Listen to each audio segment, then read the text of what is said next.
Lalu Abraham berangkat dari situ ke tanah Negeb, dan ia menetap antara Kades dan Shur.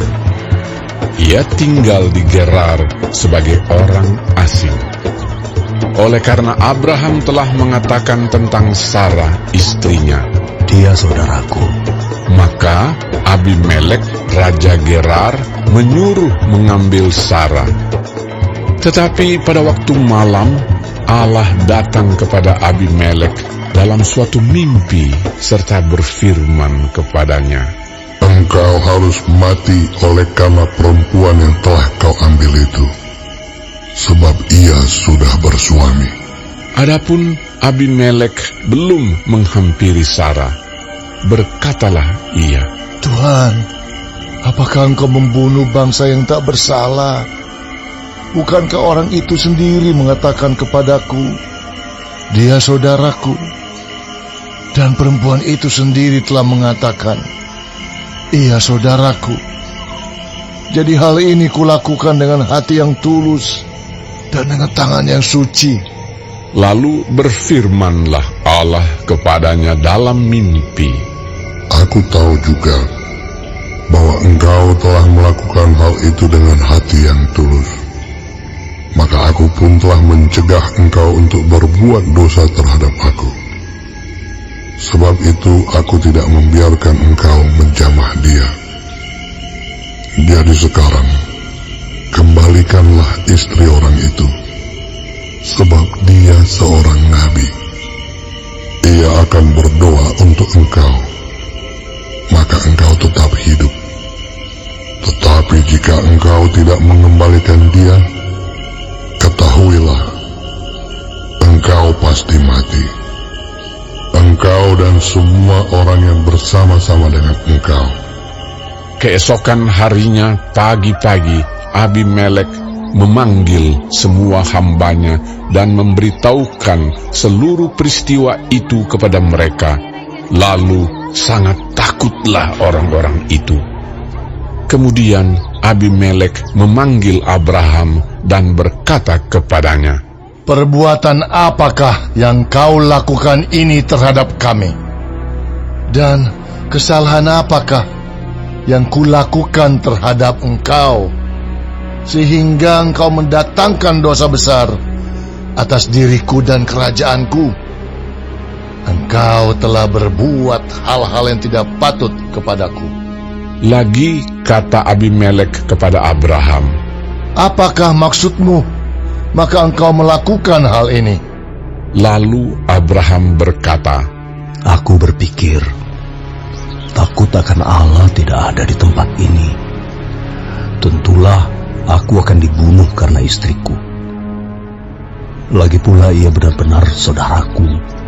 Anak ayahku hanya bukan anak ibuku, tetapi kemudian ia menjadi istriku. Ketika Allah menyuruh aku mengembara keluar dari rumah ayahku, berkatalah aku kepada istriku, 'Tunjukkanlah kasih-Mu kepadaku, yakni katakanlah tentang aku di tiap-tiap tempat di mana kita tiba. Ia saudaraku.' Kemudian Abimelek mengambil kambing, domba, dan lembu sapi, hamba laki-laki dan perempuan, lalu memberikan semuanya itu kepada Abraham. Sarah, istri Abraham, juga dikembalikannya kepadanya.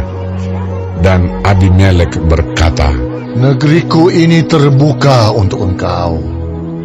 Menetaplah di mana engkau suka." Lalu katanya kepada Sarah, "Telah kuberikan kepada saudaramu 1000 sikal perak. Itulah bukti kesucianmu bagi semua orang yang bersama-sama dengan engkau. Maka dalam segala hal engkau dibenarkan." Lalu Abraham berdoa kepada Allah, dan Allah menyembuhkan Abimelek dan istrinya dan budak-budaknya perempuan, sehingga mereka melahirkan anak. Sebab tadinya Tuhan telah menutup kandungan setiap perempuan di istana Abimelek karena Sarah, istri Abraham itu. Tuhan memperhatikan Sarah seperti yang difirmankannya. Dan Tuhan melakukan kepada Sarah seperti yang dijanjikannya. Maka mengandunglah Sarah, lalu ia melahirkan seorang anak laki-laki bagi Abraham dalam masa tuanya, pada waktu yang telah ditetapkan sesuai dengan firman Allah kepadanya. Abraham menamai anaknya yang baru lahir itu Ishak, yang dilahirkan Sarah baginya.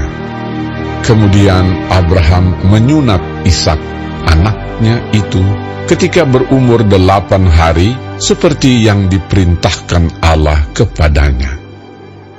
Adapun Abraham berumur 100 tahun ketika Ishak, anaknya, lahir baginya. Berkatalah Sarah, Allah telah membuat aku tertawa. Setiap orang yang mendengarnya akan tertawa karena aku. Lagi katanya, Siapakah tadinya yang dapat mengatakan kepada Abraham, Sarah menyusui anak? Namun, aku telah melahirkan seorang anak laki-laki baginya pada masa tuanya. bertambah besarlah anak itu dan ia disapih. Lalu Abraham mengadakan perjamuan besar pada hari Ishak disapih itu. Pada waktu itu Sarah melihat bahwa anak yang dilahirkan Hagar, perempuan Mesir itu bagi Abraham, sedang main dengan Ishak anaknya sendiri. Berkatalah Sarah kepada Abraham, Usirlah hamba perempuan itu beserta anaknya, sebab anak hamba ini tidak akan menjadi ahli waris bersama-sama dengan anakku Ishak. hal ini sangat menyebalkan Abraham oleh karena anaknya itu. Tetapi Allah berfirman kepada Abraham, Janganlah sebal hatimu karena hal anak dan budakmu itu. Dalam segala yang dikatakan Sarah kepadamu, haruslah engkau mendengarkannya. Sebab yang akan disebut keturunanmu ialah yang berasal dari Ishak. Tetapi keturunan dari hambamu itu juga akan kubuat menjadi suatu bangsa, karena ia pun anakmu. Keesokan harinya, pagi-pagi Abraham mengambil roti serta sekirbat air dan memberikannya kepada Hagar. Ia meletakkan itu beserta anaknya di atas bahu Hagar. Kemudian disuruhnyalah perempuan itu pergi. Maka pergilah Hagar dan mengembara di padang gurun Beersheba. Ketika air yang dikirbat itu habis, dibuangnyalah anak itu ke bawah semak-semak, dan ia duduk agak jauh, kira-kira sepemanah jauhnya, sebab katanya, Tidak tahan aku melihat anak itu mati. sedang ia duduk di situ, menangislah ia dengan suara nyaring. Allah mendengar suara anak itu, lalu malaikat Allah berseru dari langit kepada Hagar, katanya kepadanya, Apakah yang kau susahkan, Hagar? Janganlah takut, sebab Allah telah mendengar suara anak itu dari tempat ia terbaring. Bangunlah, angkatlah anak itu, dan bimbinglah dia, sebab aku akan membuat dia menjadi bangsa yang besar.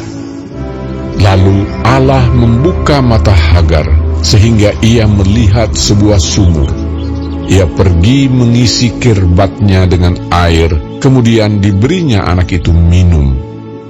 Allah menyertai anak itu, sehingga ia bertambah besar. Ia menetap di padang gurun dan menjadi seorang pemanah. Maka tinggallah ia di padang gurun Paran, dan ibunya mengambil seorang istri baginya dari tanah Mesir. Pada waktu itu Abimelek beserta Pikol, panglima tentaranya, berkata kepada Abraham, Allah menyertai engkau dalam segala sesuatu yang engkau lakukan. Oleh sebab itu, Bersumpahlah kepadaku di sini demi Allah, bahwa engkau tidak akan berlaku curang kepadaku, atau kepada anak-anakku, atau kepada cucu cicitku, sesuai dengan persahabatan yang kulakukan kepadamu. Demikianlah harus engkau berlaku kepadaku dan kepada negeri yang kau tinggali sebagai orang asing. Lalu kata Abraham, Aku bersumpah. tetapi Abraham menyesali Abimelek tentang sebuah sumur yang telah dirampas oleh hamba-hamba Abimelek. Jawab Abimelek, Aku tidak tahu siapa yang melakukan hal itu. Lagi tidak kau beritahukan kepadaku, dan sampai hari ini belum pula ku dengar. Lalu Abraham mengambil domba dan lembu dan memberikan semuanya itu kepada Abimelek. Kemudian kedua orang itu mengadakan perjanjian. Tetapi Abraham memisahkan 7 anak domba betina dari domba-domba itu. Lalu kata Abimelek kepada Abraham, Untuk apakah ke-7 anak domba yang kau pisahkan ini?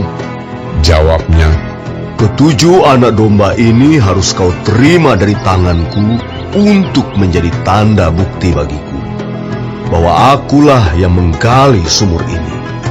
sebab itu orang menyebutkan tempat itu Bersheba, karena kedua orang itu telah bersumpah di sana. Setelah mereka mengadakan perjanjian di Bersheba, pulanglah Abimelek beserta Pikhol, panglima tentaranya, ke negeri orang Filistin. Lalu Abraham menanam sebatang pohon tamariska di Bersheba dan memanggil di sana nama Tuhan, Allah yang kekal. Dan masih lama Abraham tinggal sebagai orang asing di negeri orang Filistin.